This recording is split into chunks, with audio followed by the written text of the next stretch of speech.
a multitude of film clips from Thriller. Already we've seen 2 film clips from your own album. Suddenly Torture comes out. There's no Michael, and there's no Jermaine.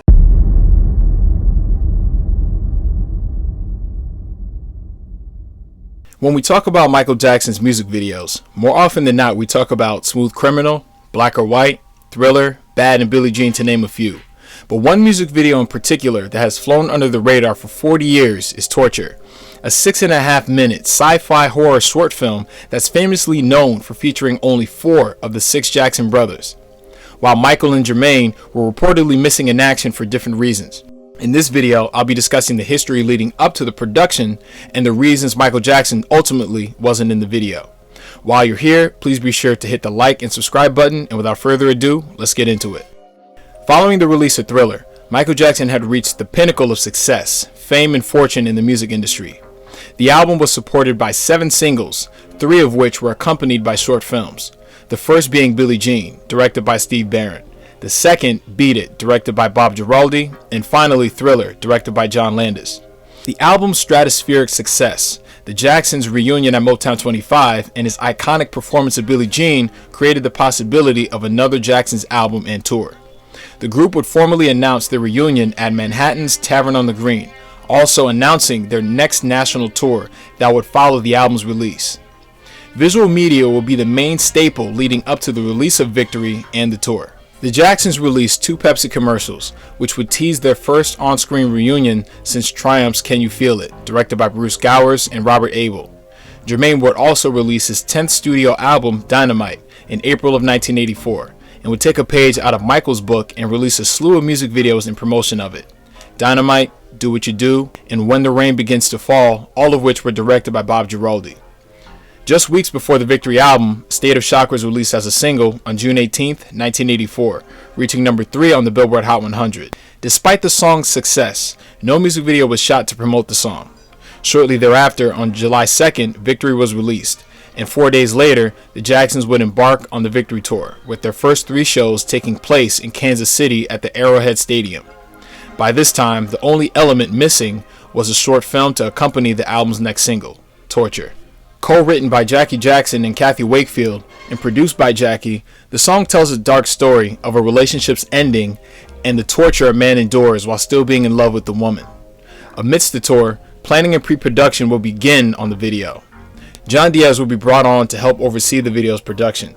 He would later produce Michael Jackson's Dangerous Tour, Live in Budapest broadcast, which aired on HBO in 1992.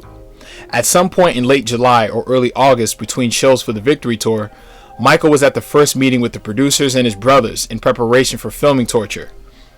Michael, who had conceptualized Can You Feel It and was very hands-on for his previous short films, for Thriller, would sketch out his ideas for the film, saying what he wanted to do. Given Michael's love of fantasy themes and his exceptional gift for illustration, one can presume that he drew what would eventually be commissioned. In my opinion, it has to be completely entertaining and have a sense of, a linear sense of continuity, as far as, I like having a beginning and a middle and an ending, so you could follow a story, and not just be a collage of images, you know, and sometimes that's great too. It depends on what the director has a visionary, what he sees really. How much do you put, how much faith or trust, or how much of it do you let the director decide? Are you very involved in the concepts? Oh, I'm very much involved in complete making and creating of the piece. I mean, it has to be from, you know, my soul. Usually, you know, it's an interpretation of the music, so I would think so, yes. Producer Kathy Doherty would reach out to makeup artist Ed French, known for his work on Terminator 2 Judgment Day and Star Trek VI The Undiscovered Country, and many other movies and television shows. Just 2 days before Torture was to be shot, he was asked if he were able to create a character with a leering, toothy grin from ear to ear, a hand with a human eyeball growing out of its palm, a rock with a human face, and 3 people singing without faces. Jeff Stein was hired as a director for the video. Up until that point, he had directed music videos for Billy Idol and the Cars. He also wrote and directed the 1979 rockumentary The Kids Are Alright. Picture Music International would house the production at Kaufman Astoria Studios in Queens, New York, where discussions would be had concerning the thematic direction for Torture. The initial vision for Torture had been a chamber of horrors in a similar vein of Thriller, changing to a more surreal, otherworldly funhouse instead. Art director Bryce Walmsley was hired to create the wall of oversized, movable plastic eyes, and Peter Wallach would be responsible for the stop-motion dancing skeletons.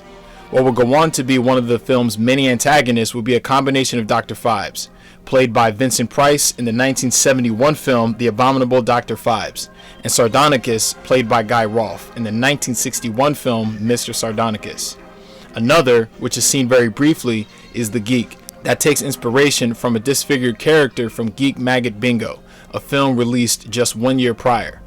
Luis de Taliga would also create the costumes for the dancers, including the spider costumes.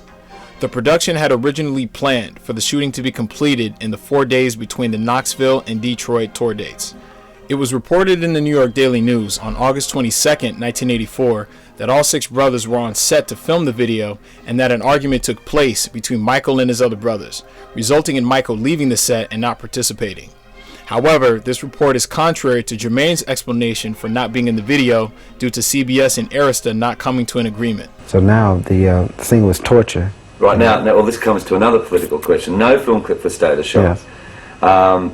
A multitude of film clips from Thriller. Already we've seen 2 film clips from your own album.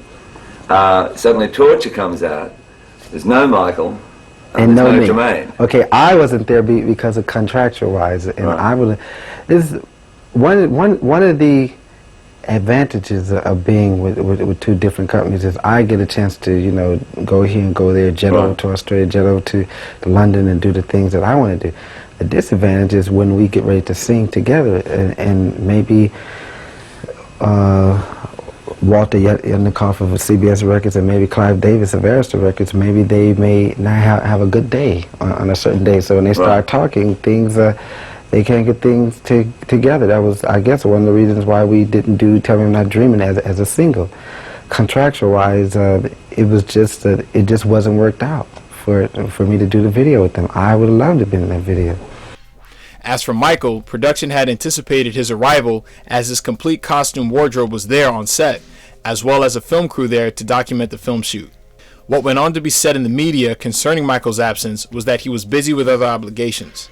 An insider journalist who was following the Jacksons closely on tour would reach out to several people at Epic Records to find out the inside story. They all refused to comment. While Kenneth Reynolds from Arista Records said that he had been informed that Jermaine and Michael were expected to be in the video. But when he received a phone call from Jermaine, he found out that Jermaine was still in Los Angeles while the other 4 brothers were in New York filming. While production was almost finished, Michael would fly down to Disney World that Friday on the 24th of August instead. I believe Michael wasn't in the video for any of these several reasons. 1. If we rewind back just 1 year prior, Michael, due to religious reasons, was prepared to scrap the entire Thriller video during post-production at the last minute. It was only due to Walter Yetnikoff's insistence on putting a disclaimer in the beginning of the video did it see the light of day. I believe Michael was fearful of the backlash from the Jehovah's Witness community due to Torture's dark theme and lyrics, and because of that, backed out at the last minute. 2. Torture was lacking in the same pre- and post-production time that videos like Beat It and Billie Jean and Thriller had. Overall production on Torture was rushed in order to meet a tight deadline. I don't believe Torture could have been fleshed out to its full potential with less than a month of planning in the midst of a national tour, which is contrary to Michael's perfectionism and thorough approach to his short films. 3. Michael was not involved with the selection of the video's choreographer. Initially, Perry Lister was selected and hired by Jackie, Marlon, Randy, and Tito to be the video's choreographer. However, upon the start of shooting, she would find that Paula Abdul, who was a dancer for the Los Angeles Lakers and was rumored to be dating Jackie at the time, was there as the video's choreographer instead. A first-time choreographer for a music video would later say that she was nervous and unsure how to choreograph moves for the Jacksons. The exposure from the video would catapult her career as a choreographer, going on to work with Janet Jackson just 2 years later. Having always handpicked the choreographers that he worked with, I highly doubt that Michael would co-sign a first-time choreographer for what would have been his most ambitious short film to date. When the song was recorded, Kathy Wakefield will say that Michael loved the direction of the song lyrically, Therefore, I believe he did in fact like the song in concept, which would have been in essence a continuation of what they had done years prior in Can You Feel It. As for Jermaine, I'm going to speculate that the real reason he opted to not be in the video was due to Michael not allowing Tell Me I'm Not Dreamin', which was a duet between the two, to be released as a single earlier that year. It would be reported in the media that it was CBS's decision, when in reality, Michael simply didn't want it out as a single. Because of that, Tell Me I'm Not Dreamin' would only make it to Billboard's Hot Dance Club Play chart, but was able to reach number 1. Fortunately, it was performed regularly during Jermaine's solo set on the Victory Tour, with Michael returning to the stage for his verse. In response, when it came time to do the video, I believe Jermaine did the same thing.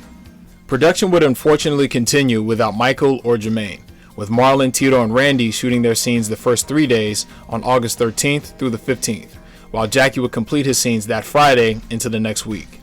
Jackie would stay behind since he was injured and unable to perform on tour, also having a stand-in complete most of his action sequences. Although a specific dollar amount wasn't specified, it would be one of the most expensive music videos of its time, ultimately bankrupting Picture Music International because of the large budget and ongoing shooting schedule. Torture had elaborate set designs, particularly the Forbidding Fortress pyramid set that was complete with sliding doors, a dungeon, and a sliding pipe organ. It showcased special visual effects ahead of its time, like the stop-motion dancing skeletons, the barrier Jackie walks into, and the villain's true identity being revealed at the end. The video will be infamous for featuring a waxed figurehead made in the image of Michael, wearing his actual sequin military costume and glove that he would have worn. Ultimately, Torture premiered on MTV on September 3rd, 1984, with Jackie as the video's lead. It would be poorly received due to the absence of the group's lead singers. The song itself, on the other hand, will perform well on the Billboard Hot 100, released as a single 1 month prior and peaking at number 17. Unfortunately, Torture, along with State of Shock, were never performed live on the Victory Tour. I wholeheartedly believe that Torture would have went down in history as one of the greatest music videos of all time, had Michael and Jermaine been there to do the short film. It would have been the cinematic zenith point of their career up until that point. The short film would have made more sense, allowing them to film the shots that were originally storyboarded that involved Michael and Jermaine. Their absence most likely forced Jeff Stein to scrap most of the shots they had planned, leaving the video's narrative to be very unclear. It would have been the first and only short film to feature Michael's signature looks at the time: his sunglasses, the sequin glove, military jacket, and socks. My belief that the concept of Torture came from Michael is further cemented by other short films he would eventually do years later. One being Captain EO, which has a similar narrative, a dark witch queen being transformed through the power of music and light, Angelica Houston's costume being similar to that of the lead singer in Torture, also whip warriors being used in Captain EO, and Michael's form of attack being to grab the whip to try to transform them. Although never stated, Michael's Pepsi Dreams commercial is very similar to that of Torture, with him being lured into following a woman down what appears to be a funhouse path, with a man standing before an entrance with an eye just above a blue light. And the woman Michael's pursuing dances in a very similar way to the woman in Torture. Who Is It was the song used for the commercial, which is also about the pain one endures following the end of a relationship. Michael would return to the horror genre with his film Ghosts, becoming a dancing skeleton, a visual effect accomplished by motion capture CGI, also similar to the moonwalking skeleton in Torture. In the end, I believe Torture has been unfairly criticized and judged throughout the years and wasn't given the chance to reach its true potential.